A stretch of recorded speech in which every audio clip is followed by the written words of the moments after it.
చిన్నప్పటి నుంచే ఈ రెహమాన్ సార్ సాంగ్స్ కానీ రాజా సార్ సాంగ్స్ కానీ అన్ని బోల్ బేబీ బోల్ వాటన్నిటికీ ట్రైన్ అయినప్పుడు రామాచారి గారు was helping you. Yeah definitely అంటే ఆబ్వియస్లీ ఆల్వేస్ కదా. యా సో ఏమేం పాటలు ఒక పాట పాడవా ప్లీజ్, నేను దాని నుంచి అడుగుదాం. అయ్యో చాలా నేను అక్క ఇప్పుడు సింగింగ్ అనేది మధ్యలో సంహౌ పక్కకి వెళ్ళిపోయింది.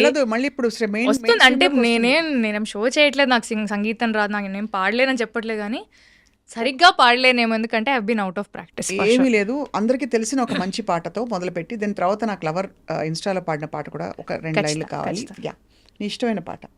పువ్వుల్లో దాగున్న పళ్ళెంతో అతిశయం, ఆ సీతాకోక చిలుక ఒళ్ళెంతో అతిశయం, వేణువులో గాలి సంగీతాలే అతిశయం, గురువెవ్వరు లేని కోయిల పాటే అతిశయం, అతిశయమే అచ్చరు వందే నీవేనా అతిశయం, ఆగిరులు ఈ తరులు ఏ చెరులు లేనప్పుడు ముందున్న ప్రేమేగా అతిశయం, ఓ 16 ప్రయాణ పరువంలో అందరికి పుట్టేటి ప్రేమేగా అతిశయం.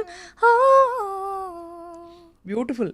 కానీ ఇంత పాట పెట్టుకుని ప్లేబ్యాక్ సింగింగ్ అసలు ఏమన్నా చేసావా? కొంచెం ఒక పాట పాడే. ఏం పాట? నా గుండె చప్పుడేంటో పిచ్చి పిచ్చిగా అని ఒక సాంగ్, కళ్యాణ్ మాలిక్ గారు మ్యూజిక్ డైరెక్షన్లో, హోరా హోరీ అనే సినిమా, తేజ గారి డైరెక్షన్. అది మిర్చి మ్యూజిక్ అవార్డ్స్కి కూడా నామినేట్ అయింది బెస్ట్ డెబ్యూ సింగర్. బ్యూటిఫుల్ కదా. I song that in my 10th class. అవును, బట్ అంటే వాయిస్ బాగా కల్చర్ క్లియర్గా కనిపిస్తుంది. That you have train your voice అని చెప్పి. అలా మెయిల్ తర్వాత ఆఫ్ కోర్స్ ఈ లవర్ సినిమా అన్నది ఇట్స్ అంటే చాలా బాగుంది. అండ్ అందులో ఎమోషనల్ బిట్స్ చూస్తే మాత్రం చాలా ఐ టేక్ సమ్ టైం, కొంచెం టైం తీసుకుంటాను చెప్పడానికి, నాకు కొంచెం టైం ఎడతకపోరే. ఏంటది డైలాగు? எனக்கு కొంచెం టైం వేணும். సో ఎన్న சொல்லி கொடுத்தாங்க, ఎలా చెప్పించారు ఆ రోల్? అంటే తమిళ్ గాట్ కొంచెం better.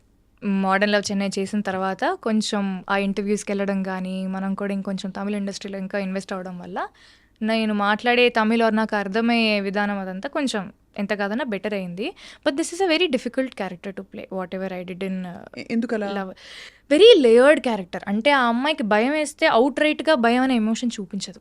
She should have a plain face or she should hide it. ఎందుకంటే ఆ అబ్బాయి కొంచెం ప్రాబ్లమాటిక్. డైరెక్ట్గా అవుట్ రైట్గా నేను నా ఎమోషన్స్ ఆ అబ్బాయితో చెప్పే అంత ఇది నాకు లేదు. అలా చేస్తే మళ్ళీ మా ఇద్దరి మధ్యలో గొడవలు రావడం వల్ల ఈ అమ్మాయి she is like keeping everything inside her. అంటే ఆడియన్స్కి 2 కన్వే అవ్వాలి. ఈ అమ్మాయి లోపడేదో ఫీల్ అవుతుంది, but at the same time okay she's trying to cover up, she's trying to manage.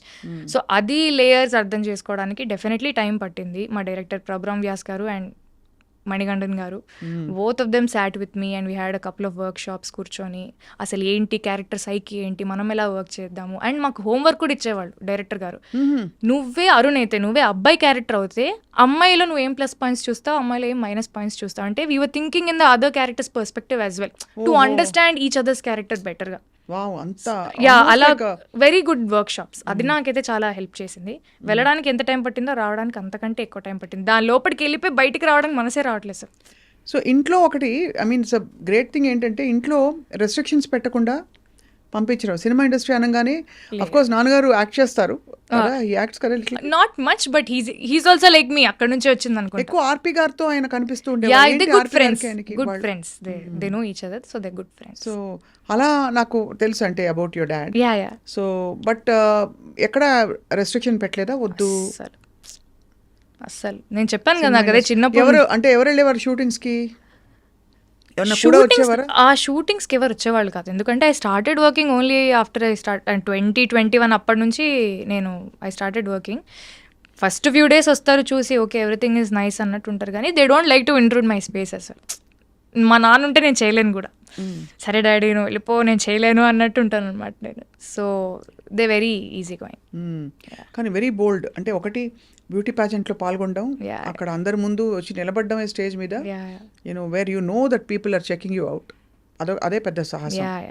అక్కడి నుంచి సినిమా ఇండస్ట్రీకి వెళ్ళడం, being on your own in a space where again you're scrutinized constantly because ఇప్పుడు మా అమ్మ కానీ నాన్నగాని ఒకటే చెప్తారు, 2 చేతులు కలిస్తేనే చప్పట్లు.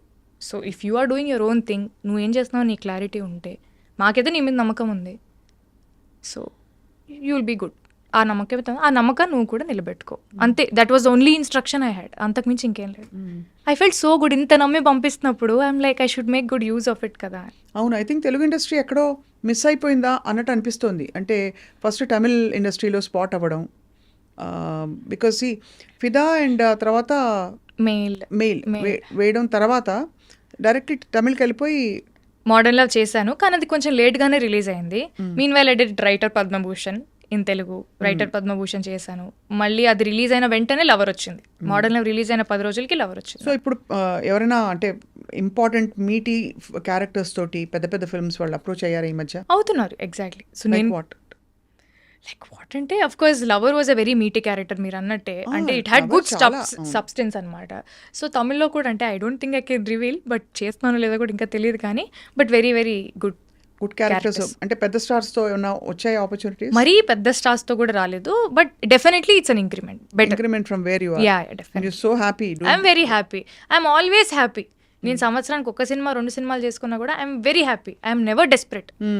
చేస్తే మనం మంచి సినిమాలు చేయాలి, బాగుండాలి, అంతే. లైక్ ఏదో చేసేయాలి అన్నట్లు శాంతి. సో ఇప్పుడు హైదరాబాద్లోనే ఉంటూ ఇక్కడ నుంచి ప్లాన్ చేసుకుని షూటింగ్ ఉన్నప్పుడు వెళ్ళి రావడం అంతే. యా.